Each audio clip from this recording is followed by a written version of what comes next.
राम राम। क्या आपकी तुला राशि है या तुला लगन है तो ये वीडियो आपके लिए है। क्या आप जानते हैं बृहस्पति 14 तारीख 5वां महीना 2025 को राशि बदलेंगे और आपके भाग्य भाव में आकर राशि अनुसार लगना अनुसार आपको क्या फल प्रकट करेंगे। बहुत से शुभ फल आपको मिलने वाले हैं। वह शुभ फल क्या है, इस वीडियो में इसके बारे में विस्तार से जानकारी दी गई है। खास बात बताऊं तो धन के संबंध में बृहस्पति बहुत अच्छे जाने वाले हैं, नौकरी के संबंध में बहुत अच्छे जाने वाले हैं और भी बहुत सा फलादेश इस वीडियो में है तुला राशि वालों के लिए। साथ में कुछ एक उपाय, कुछ एक परहेज हैं जिनको अपनाने से एक साल के लिए यह बृहस्पति आपके लिए बहुत ही शुभ परिणाम देने वाले बन सकते हैं। तो क्या है वह फलादेश, क्या है वह उपाय, क्या है वह परहेज जो तुला राशि तुला लगन वालों को करने हैं। तो देर किस बात की, आइए इस वीडियो में विस्तार से सारी जानकारी हासिल करिए।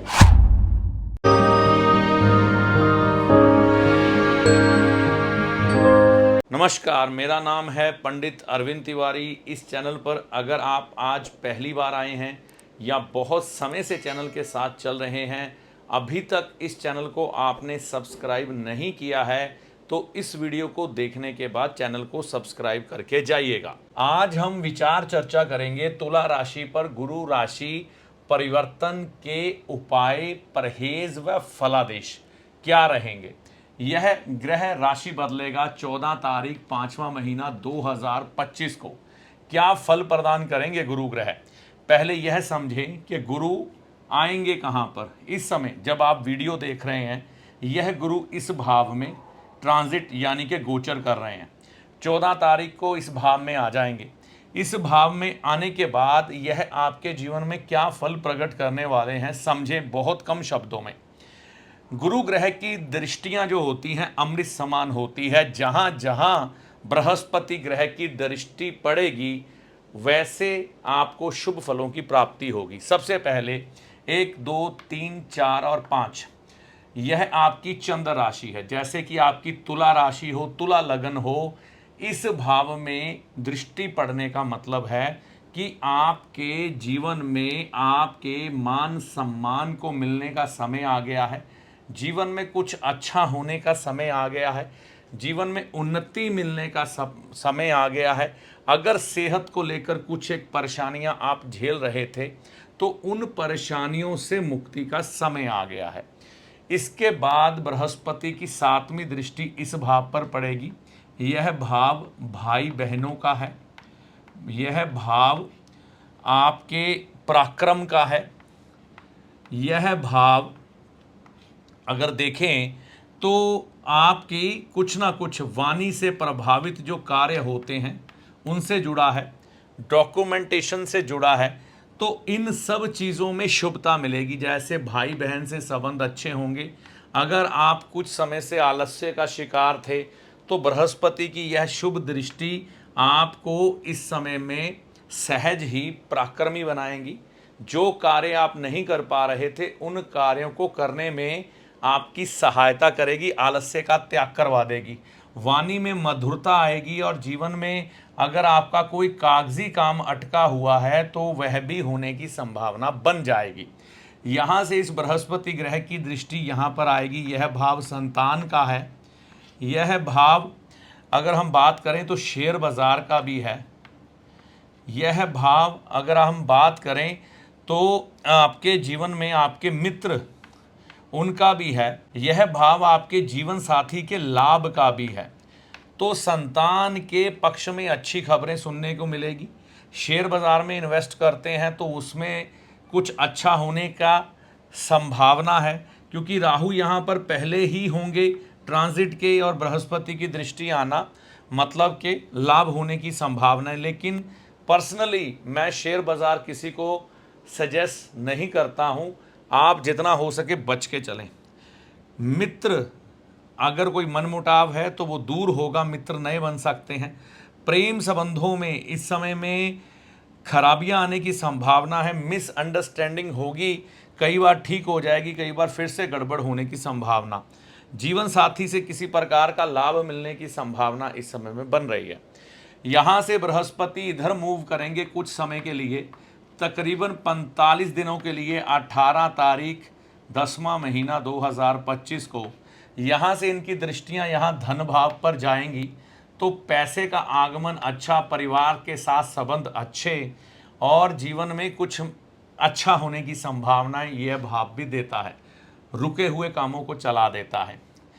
भूमि, मकान, वाहन के काम जो आपके रुक रहे हैं, यह बृहस्पति की वजह से वो बनने शुरू हो जाएंगे। जहां पर बृहस्पति की दृष्टि जाएगी वहां पर शुभता मिलनी स्वाभाविक है। नौकरी अगर आप करते हैं तो नौकरी में भी इस समय में प्रमोशन व तरक्की, या इस समय में अगर कर्जा आपके ऊपर है उतरने की संभावना, अगर आप किसी शुभ कार्य के लिए कर्जा लेना चाहते हैं तो उसको मिलने की संभावना, यह आपको फलादेश के तौर पर 1 साल के लिए जानने को मिलेंगी। अब इस समय को हम बेहतर कैसे कर सकते हैं, क्योंकि कई लोगों का ये मत होता है कि ग्रह तो आया, हमें इतने बढ़िया फल नहीं मिले। तो कुछ एक जर्नल रेमेडीज होती हैं जो बड़ी सरल होती हैं, आसान होती है, कोई भी साइड इफेक्ट नहीं होता। अगर आपकी तुला राशि है, तुला लग्न है, नाम राशि तुला है, आपके पास पत्रिका ही नहीं है, तो भी आप कर सकते हैं, क्योंकि यह जर्नल रेमेडी है। जर्नल रेमेडी में कोई नुकसान किसी किस्म का नहीं होता, इससे लाभ ही मिलता है। लाभ ना मिले तो पुण्य तो जरूर बढ़ जाते हैं। तो परहेज, सबसे पहली बात यह होती है कि आपको परहेज क्या करने हैं, आपको किन आदतों को अपनाना है जिससे कि यह समय शुभकारी हो जाए। हर बार उपाय जरूरी नहीं होता, उपाय मैं कम करवाता हूं, परहेज ज्यादा। प्रतिदिन मंदिर जाना शुरू कर दें। गुरुवार के दिन से अगर आप रोज मंदिर जाते हैं तो बहुत बढ़िया, और वहां पर पीपल के पेड़ को अगर आप जल चढ़ाते हैं तो ये बात आप अपने मन में रख लें कि आप आने वाले समय को बेहतर कर रहे हैं। आपने अपने लिए ही नहीं, अपने परिवार के लिए भी। भूल कर भी पीपल ना कटवाएं। अगर आप पीपल का पेड़ कटवा देते हैं, है ना, और मंदिर भी जा रहे हैं, पीपल की सेवा भी कर रहे हैं, तो नुकसान होगा। पीपल का पेड़ ना कटवाएं। फिटकड़ी से दांत साफ करें। देखिए, बृहस्पति खराब होने की संभावना तब रहती है क्योंकि इसे वाचस्पति भी कहा जाता है। व्यक्ति जब किसी को अपशब्द बोल देता है, गलत भाषा का उपयोग कर लेता है, अहंकार के वशीभूत होकर, तो फिटकड़ी से दांत साफ करेंगे तो बुध अच्छा रहेगा। तो कुल्ला करके फिटकड़ी का आप यह कर सकते हैं। बड़े का मान सम्मान करें। आपके परिवार में, समाज में जो उम्र में आपसे बड़े हैं, तजुर्बे में आपसे बड़े हैं, उनका मान सम्मान ज़रूर करें, आपको लाभ होगा। पखंडी से बचें। देखिए, कई बार ऐसे साधु देखने को मिलते हैं जिनका साधुवाद से कोई लेना देना नहीं होता। पखंडी झूठे लोग होते हैं। वेश धारा होता है उन्होंने साधु का, लेकिन काम साधु वाले नहीं होते, और उनके चक्कर में आप फंस जाते हैं। ऐसे पखंडी लोगों की पहचान आपको करके खुद ही उनसे बचना है, ये ध्यान रखिएगा। उपाय के तौर पर गले में सोना या पीला धागा गुरुवार के दिन सुबह के समय 8 बजे से पहले गंगा जल से शुद्ध करके धारण कर लेते हैं आप, तो आपको बेहद लाभ मिलता है। तामसिक भोजन ना करें, ना मछली खाएं, ना अंडा खाएं, ना मीट खाएं, ना शराब पिएं। अगर आप ऐसा करेंगे तो यह बृहस्पति खराब फल देगा। फिर आपको ये धन, मान, सम्मान, इन सब चीज़ों में उतने शुभ फलों की प्राप्ति नहीं होगी। विष्णु जी को चने की दाल अर्पण करें। कभी कभी गुरुवार के दिन आपको यह उपाय कर लेना चाहिए। अगर गुरुवार का बीच में कोई और उपाय आपको नज़र आ रहा है तो एक बार वह कर लें, बीच में यह कर लें, ठीक है ना। तो विष्णु जी को चने की दाल अर्पण करें, बहुत बढ़िया रहेगा। कुत्ते की सेवा करें। आपकी गली में कोई कुत्ता नज़र आता है आपको घूमता हुआ, तो उसको कोई खाने पीने की वस्तु अगर आप निरंतर डालते रहते हैं तो आपको इस बृहस्पति के शुभ फलों में बढ़ोतरी होती देखी जाएगी। अध्यात्म पढ़ें। अध्यात्म की तरफ अगर आप इस समय में ध्यान देंगे, आध्यात्मिक पुस्तकें पढ़ेंगे, तो आपको काफ़ी लाभ होने की संभावनाएं इस समय में बढ़ जाएंगी। तो आध्यात्मिक बने इस समय में। वह तो मैंने आपको दे दिया, प्रतिदिन मंदिर जाएं, ठीक है ना, गुरुवार से शुरू करके, लेकिन अध्यात्म को पढ़ें भी।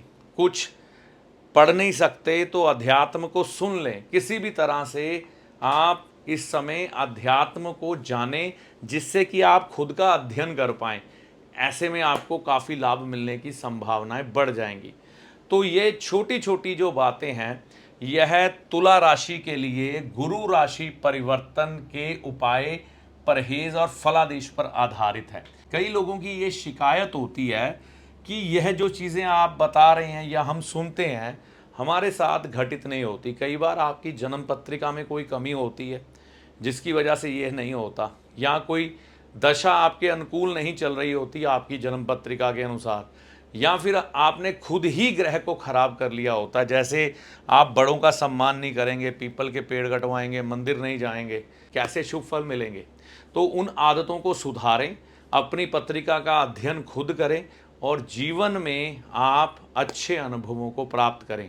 ऐसी आशा करता हूं यह जानकारी आपके काम आई होगी। देखिए, ज्योतिषी को कभी भी चमत्कारी बाबा ना समझे, जो जादू की छड़ी घुमाएगा और आपके सामने धन की ढेरी लगा देगा। और ज्योतिषी ना ही कोई जादूगर है जो छलावे में रखकर आपको आपके सारे दुख दर्द दूर कर देगा। ऐसा कुछ भी ज्योतिषी के पास नहीं होता। ज्योतिष विद्या एक ईश्वरीय विद्या है। ज्योतिष विद्या से हम आपके समय की गणना करते हैं कि कब आपका अच्छा समय है, कब आपका बुरा समय है, और आपको किन किन बातों का ध्यान रखना चाहिए, इसके बारे में हम आपको बताते हैं। और आपको बताते हैं कि आपको किस मार्ग को चुनना चाहिए और किस मार्ग पर चलना चाहिए।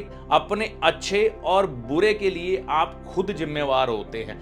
ज्योतिष के किसी भी शास्त्र में आपकी किसी भी तकलीफ को दूर करने के लिए कोई भी गारंटी नहीं दी गई है, कोई भी दावा नहीं किया गया है। सिर्फ आपको एक पथ दिखाया गया है, आप उस पथ पर चलें, उपाय करें। सारी समस्याओं का समाधान ईश्वर की कृपा से होता है। मैं अपने किसी भी वीडियो में कोई भी दावा नहीं करता हूं, क्योंकि ज्योतिष में दावे है ही नहीं। इस वीडियो में दी गई जानकारी आपको कैसी लगी, कमेंट करके अपनी राय दे। वीडियो अच्छा लगा तो लाइक व शेयर करें। चैनल पर पहली बार आए हैं या बहुत समय से चैनल के साथ चल रहे हैं तो इस चैनल को सब्सक्राइब करके जाएं। इस वीडियो में दी गई जानकारी का लाभ माता रानी की कृपा से आपको होगा। जय माता दी।